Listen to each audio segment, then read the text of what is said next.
Guys, what's going on? Welcome to Serial at Midnight. My name is Heath, and in this video, I'm going to do a quick recap, summary, review of my 2019 Free Comic Book Day experience.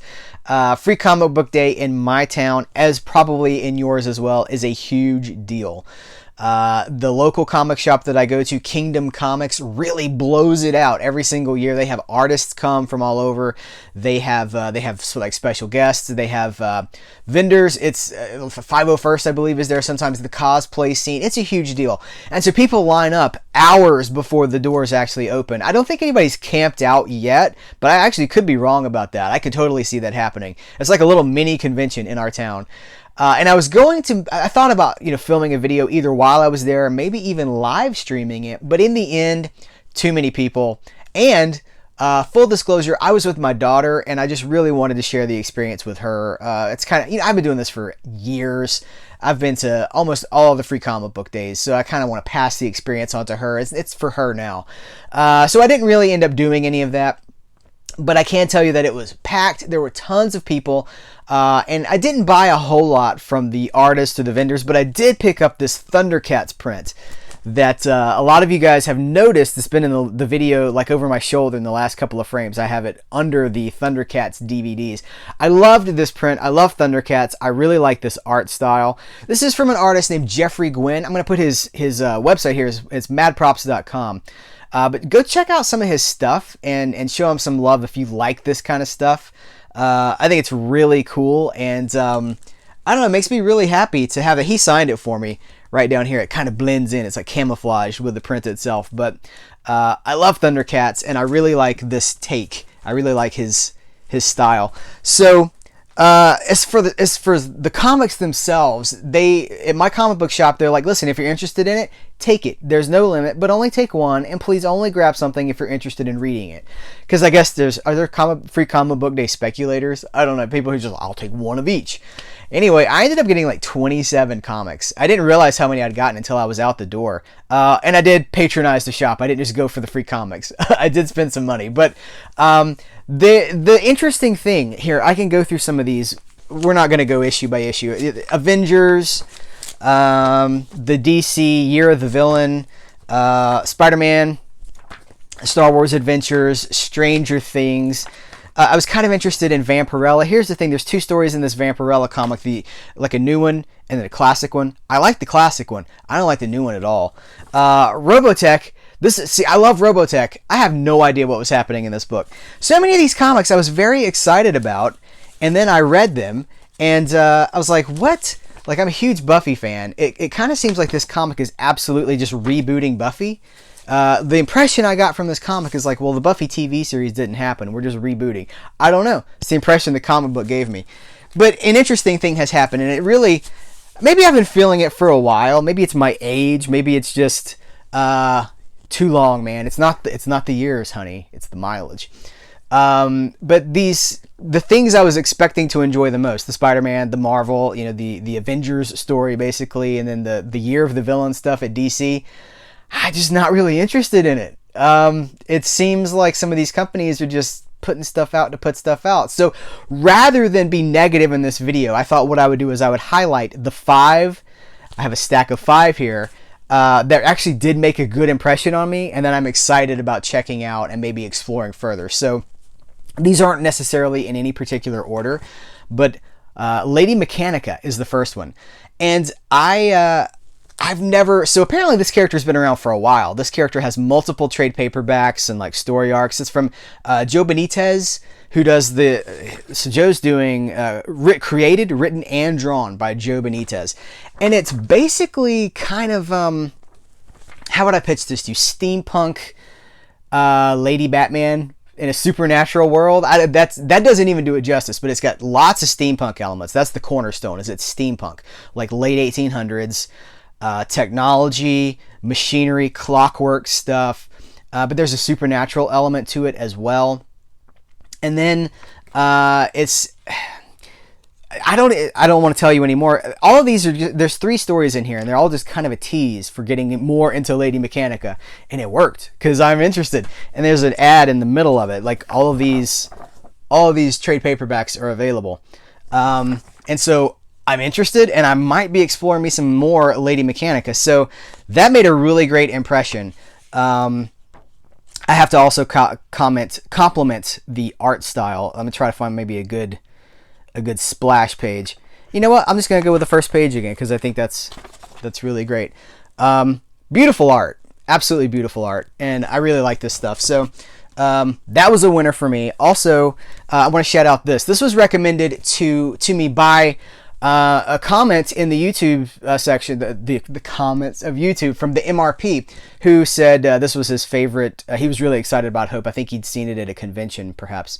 But this is an interesting spin. It's kind of like a mom is a superhero, but it's not like, you know, oh, I have to go to the grocery store and get milk, and I also have to stop this fire in this building. It wasn't like that. It's like real world. Here's the thing, it's actually super emotionally grounded. Like at the beginning of the book, I'm not going to spoil the whole book for you, but the beginning of the issue, there's a car accident, and her family, like, she can't save everyone in her family, it appears.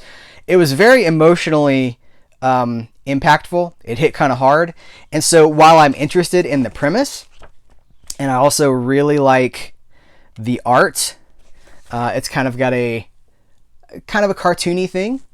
The emotional aspect of it kind of scares me because I don't like to feel certain things. I'm gonna be honest with you. I just don't like to feel certain things. Sometimes I can, but it's good. It's interesting. It's a nice take, and it's from Dirk Manning, who does horror comics. And I may have some more to say about that in the future, but it seems like a really cool project that's been kind of brewing in the back of Dirk Manning's mind for a long time, and this is finally the time that he's launching it. So I am interested, but I'm trepidatious because I don't want to be punched in the gut. You guys know what I mean? I'm just being honest.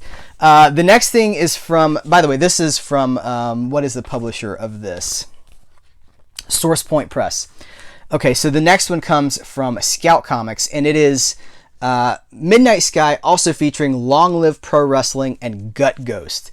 Now, the winner of these, for me, was Long Live Pro Wrestling. That's the one that I'm predominantly interested in. And the premise of this is, that's really all this does, is it's just a few pages that establish this premise. There's a professional wrestler. I guess he's kind of like a promoter. It feels very influenced by actual WWE storylines.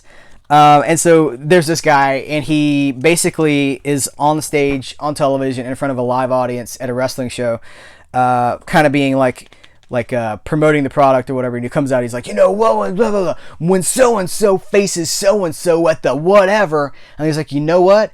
I can't do this. The storyline is crap. This wrestling is crap. I deserve better. You people deserve better. We all deserve better than the wrestling we're getting.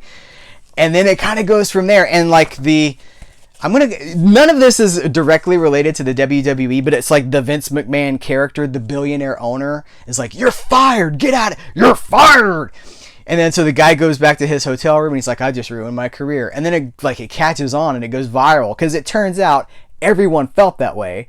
And so he becomes like a celebrity overnight, and then here comes the big billionaire owner again. He's like, I was wrong. We shouldn't have done that. I shouldn't have fired you. Come on, let's go back. Let's make money off of this. It just feels very current wrestling product, and I'm very interested in that story. So I'm very intrigued by that one. Second to last, I picked up the Tick free comic book day issue. And I'm aware of the Tick. I've probably seen some episodes of the cartoon. I've never watched the live action series, but I've never read any Tick comics, and this was so much fun. It felt wacky in all the ways that I love. It felt kind of irreverent. It was kind of meta because it's got like real, like there's a comic book collector guy who basically wants to collect the Tick, and that was just fun for me. And then there's like a story that takes place in like this savage land. It's like the Tick and dinosaurs. It was just a lot of fun. And I'm like, if this is what the Tick's like, I might need to read some Tick. And then last, but certainly not least, this is actually, I think this is probably my favorite. It's who is it? Red 5 Comics. By the way, the Tick comes from New England Comics Press. This is from Red 5 Comics. and it is called The Dark Age. It also features a preview of a book called Afterburn, but it's The Dark Age that I'm primarily interested in. The premise that's established in this kind of prequel issue is that something happens where all metals dissolve. So iron, steel, aluminum, gold, all metals. Something happens. There's like an atmospheric thing and all metal is gone. And you can think of the consequences of that. Buildings, fillings in your mouth, glasses, everything. So it, of course, brings about this like post-apocalyptic storyline. But whereas so many post-apocalyptic stories are hinged on cars and that Mad Max kind of a thing, like the search for oil and gas and stuff like that, this takes things back to a medieval level, because obviously there's no computers, there's no technology, there's no light bulbs, there's nothing like that. So we basically go back to this medieval world, and so again, this is just a premise. These just build a premise. They're not I can't spoil it for you because it's just a premise. It kind of takes us back to kind of like a medieval society where you have like kings and queens and stuff like that. The U.S., the United States, has collapsed, and in its place, like Canada has risen up. It's crazy stuff, but it's very cool. And so people hunt. There are cannibals out there because like without, you know, I guess processing of meat or whatever, like they now, like people hunt other people to eat them. But it's all done in a way that doesn't feel like it feels, it's realistic enough in its storytelling, but it's not done without humor. I want to say that's not even the right word. It just doesn't feel super gritty, super disturbing. It's kind of fun. It feels like one of those fun horror movies that you see or something like that. Like it never forgets that, like, well, we're having fun with this one. It feels cool. There's like action, because in the midst of this, have you guys seen Turbo Kid? Where the kid rides around on his BMX bike. It kind of reminds me, it's kind of got a Turbo Kid vibe. Like they build armor out of plastic, knives out of glass, and things like that. So this is probably my winner for the whole Free Comic Book Day shebang.